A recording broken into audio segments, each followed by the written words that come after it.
What's up, loot box? Rakdos is back. So we got Ravnica Allegiance, all the cards have been spoiled, all the guilds are out. We know the best one's going to be Rakdos. And then on top of that, a promo video link. So initially I thought Rakdos was going to be kind of iffy with their spectacle cost, because spectacle kind of works where you have to get a damage on the person to activate this other mana ability. A lot of times the mana will cost more. So it looks kind of weak, but now after the promo video came out, it looks like you can actually spend spectacle abilities even on the opponent's turn if they cause themselves some damage. Anyway, let's get right into it. The Cult of Rakdos and Spectacle. It's never been about just mindless violence, you see. Not death or destruction or even pain. It's always been about just one thing. Can you guess? The spectacle! Above all, the Cult of Rakdos wants to be entertained. So let the entertainment begin! So right now, the entertainment beginning is going to be the Firewheel card, which is being promoted crazy by Magic, and they have the awesome alternative artwork on this guy. Is he good? Will he see competitive play? He does offer a lot of tempo, but he gets kind of pricey. I don't know. Anyway, let's keep going. Let's learn more. Rixmadi Reveler. The new Rakdos ability Spectacle gives spells an alternative cost. You can cast a spell for its spectacle cost if an opponent lost life during the turn. So the important part is it says this turn, which initially I thought spectacle kind of sucked because it could only be on your turn, but the opponent can make himself lose life. Don't know how much that's going to happen, and if they know that you are playing a spectacle keyword, they're going to obviously, not pay the 2 life to untap their, lands and stuff. But it's worth knowing that you do have that flexibility. And if you're doing it right, that's every turn. Every turn. Many spectacle cards give additional bonuses if you cast them using spectacle. See here? You could discard a card and draw a card, but so a lot of the spectacle cards are 2-mana 2/2s. I think 3 or 4 of them. Of them all, this one's okay. I do like how this one has a much more aggro feel to it. It reminds me a lot of that artifact creature, that one that would make you exile the card, because it's just a reset for your hand. I don't see why else you spend the spectacle cost, but it's also kind of expensive, so I don't know. We'll see. But if you use Spectacle, throw away your whole hand. Draw 3 cards. What fun. This is awesome. How do opponents lose life, you ask? Mercilessly. Oh, you meant how? Okay, I see, okay. Damage dealt to opponents causes them to lose life. Some spells and abilities cause opponents to lose life directly. Those are good. I don't see Skymart. I don't know if this could. I think more of what's the card called? I think more of Fanatical Firebrand, because it's 1 mana and you can tap it to sack it, so you have flexibility to get that 1 damage through. Because a lot of times I feel like for Spectacle you're going to attack with the damage to their face if you can. This is a creative way to get there, but I think the Rakdos cards printed are actually going to be better than Skymart. Maybe your opponent will play along and pay life for some reason. Sure. Spectacle changes nothing about when you can cast a spell.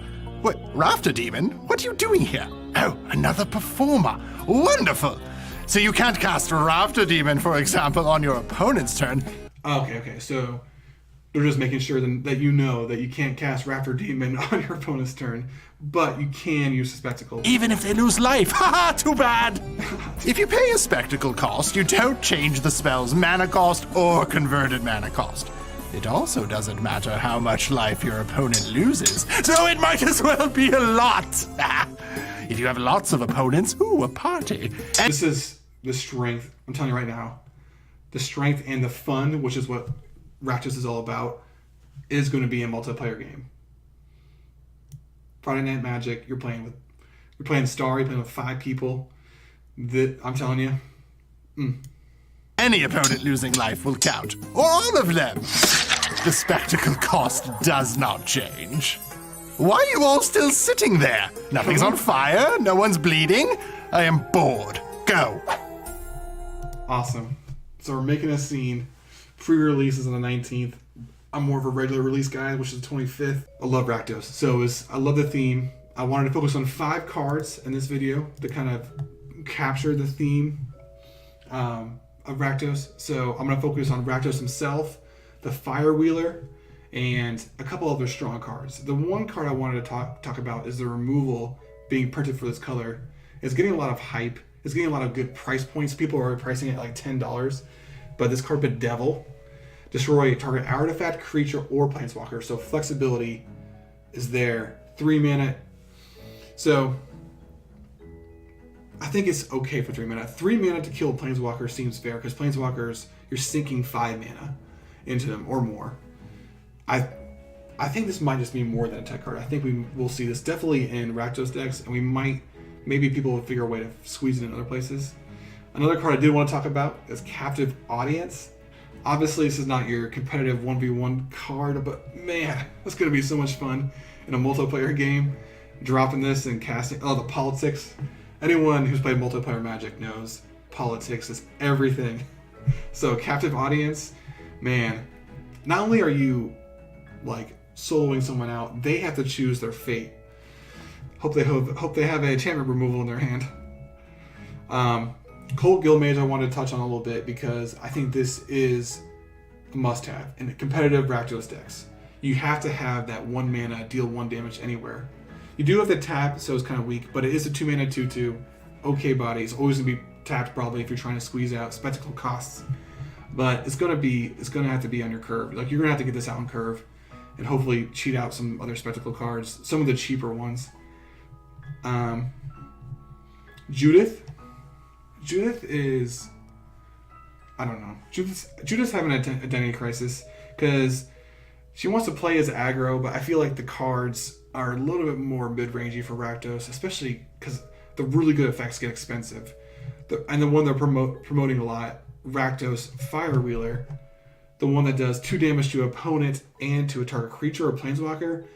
So that's 4 damage dropped, and it has potential to get you more board control, and it has the ability to activate that spectacle. I don't think you're gonna have any more mana left to do spectacle, but anyway, good artwork.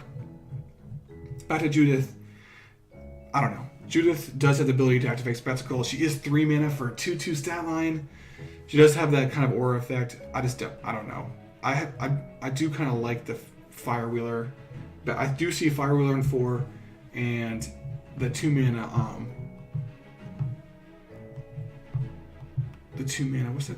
Colt Gilliam on 2. And I see some spectacle cards being kind of played in between. And then I can't talk about the Rakdos Guild without the man himself, Rakdos the Showstopper. Flying, trample, enters the battlefield, flip a coin for each creature that isn't a demon, devil, or imp.